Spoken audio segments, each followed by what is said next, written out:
guys, welcome back to my YouTube channel. Dan di video kali ini sesuai dengan judulnya, aku akan membahas ke kalian tentang LOA, unconditional dan juga conditional. So, let's check out the video. Nah guys, seperti yang kalian tahu, kalau kalian mendaftar ke universitas di luar negeri itu, biasanya kalian akan mendapatkan status penerimaan. Apakah kalian di reject, atau ditaruh di waitlist, atau kalian itu dapat offer. Nah, yang akan kita bahas itu kalau kalian dapat offer. Karena kalau kalian di reject berarti kalian tidak dapat. Kalau kalian waitlist berarti kalian masih di list tunggu atau di daftar tunggu.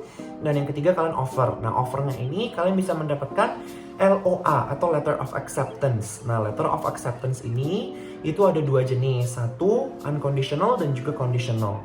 Aku akan bahas satu persatu. Yang pertama itu aku akan bahas LOA conditional.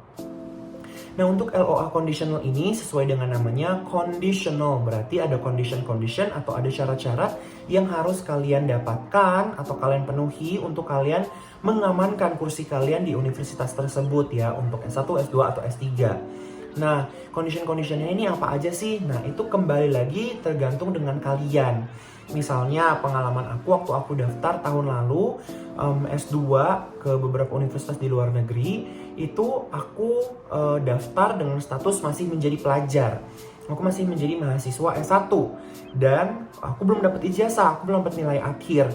Jadi yang aku dapatkan pada saat aku diterima di universitas luar negeri ini untuk S2, itu aku dapat LOA conditional. Ada syarat-syarat yang harus aku penuhi. Syaratnya pun ada beberapa. Kalau waktu itu aku karena daftarnya pun nggak pakai tes bahasa Inggris, aku daftarnya nggak pakai ijazah, aku daftarnya nggak pakai apalagi ya, belum dapat nilai akhir. Nah, di situ itu adalah beberapa hal yang harus aku penuhi. Jadi di situ ditulis kamu harus menyetor atau mengumpul satu akademik transkrip kamu yang paling terakhir, kedua ijazah, yang ketiga kamu harus memberikan letter atau surat pendanaan bahwa kamu akan membiayai S2 kamu. Abis itu aku juga disuruh kumpul, waktu itu aku harus kumpul surat bahasa Inggrisan, jadi kayak IELTS-nya gitu, IELTS atau TOEFL. Dan akhirnya dalam perjalanan aku mau mengumpulkan hal-hal itu, ya satu persatu aku penuhi. Pada saat aku lulus, aku kasih ijazah aku kasih akademik transkrip aku atau nilai-nilai aku di paling akhir yang sudah kumulatif gitu ya IPK-nya. Terus abis itu aku juga tes IELTS dan aku kumpul hasilnya. Terus abis itu ya untuk yang pendanaan aku akhirnya mendapatkan beasiswa dan aku juga mengumpul si letter of sponsorship itu atau surat yang menandakan kalian itu akan membiayai S2 kalian gitu, entah dari pihak luar atau pihak diri kalian sendiri. Nah, inilah condition yang waktu itu harus aku penuhi sehingga waktu itu aku mendapatkan LOA conditional. Jadi belum yang 100% banget akan udah secure nih, tinggal berangkat aja gitu. Oh iya, jangan lupa juga ada letter tentang visa gitu. Jadi yang menandakan kalian itu udah pernah ke sana atau belum pernah ke negara itu, atau kayak apakah kalian sudah mendapatkan visa atau belum dan lain sebagainya seperti itu.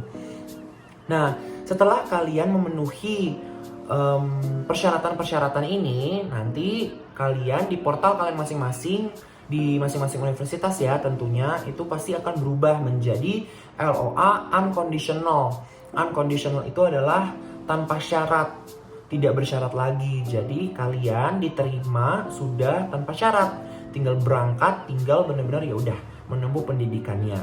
Itulah yang dinamakan LOA unconditional. Nah, berapa lama sih dari LOA conditional untuk menjadi LOA unconditional? Itu kembali lagi kepada universitas masing-masing dan jurusan yang kalian daftar. Biasanya kalau kalian udah mendapatkan LOA conditional, di situ akan ada detail-detailnya. Detail conditionnya apa aja, dan kalian juga dikasih tahu deadline-nya kapan untuk kalian memenuhi segala macam persyaratan itu, dan ya hal-hal lain, detail-detail yang terkait dengan penerimaan kalian pasti sudah diberikan di letter of acceptance itu secara terperinci. Kalau misalnya nggak bisa memenuhi gimana nih? Dalam tanggal atau tenggat waktu yang sudah diberikan. Nah, biasanya kampus-kampus, tapi tidak semua ya, ini berdasarkan pengalaman aja, itu bisa diminta mundurin. Jadi kayak, aduh aku nggak bisa nih untuk fulfill semuanya di misalnya tanggal sekian, bulan sekian. tenggat waktu yang diberikan. Kenapa? Karena aku wisudanya atau dapat ijazahnya mundur nih 1 minggu, boleh nggak? Nah itu tinggal kamu biasanya email atau kabarin ke universitasnya apakah mereka akan terima dengan pengunduran deadline yang kamu ajukan atau tidak. Nah itu kembali kepada kebijakan kampus masing-masing. Tetapi biasanya bisa kita langsung minta aja ke mereka, boleh nggak nih minta izin telat sebentar gitu. Tapi udah pasti lulus kok gitu misalnya kan. Ada kayak alasan-alasan yang bisa kalian berikan gitu kepada universitas itu. Dan biasanya kalau misalnya mereka udah oke, karena begini, mereka tuh kasih deadline karena pasti akan ada waktu yang harus kalian spare untuk kalian luangkan mempersiapkan keberangkatan kalian, dan mereka juga harus secure tempat kalian sebelum dikasih kepada orang lain yang ada di waitlist gitu kan. Nah, jadi makanya ada tenggat waktu yang harus kalian penuhi. Padahal sebenarnya belum kok, masih berapa bulan lagi masuknya gitu ya, belajarnya. Tetapi ya itu waktu itulah yang penting yang mereka harus gunakan untuk memproses juga data-data kalian, untuk membuat kalian menjadi statusnya mahasiswa di sana. Nah, setelah kalian tidak dapat LOA, barulah kalian bisa proses yang lain-lainnya. Kalian bisa mengajukan visa, kalian bisa mengajukan hal-hal lain yang mendukung kalian untuk bersekolah nanti atau berkuliah nanti di S1, S2, atau S3 di luar negeri.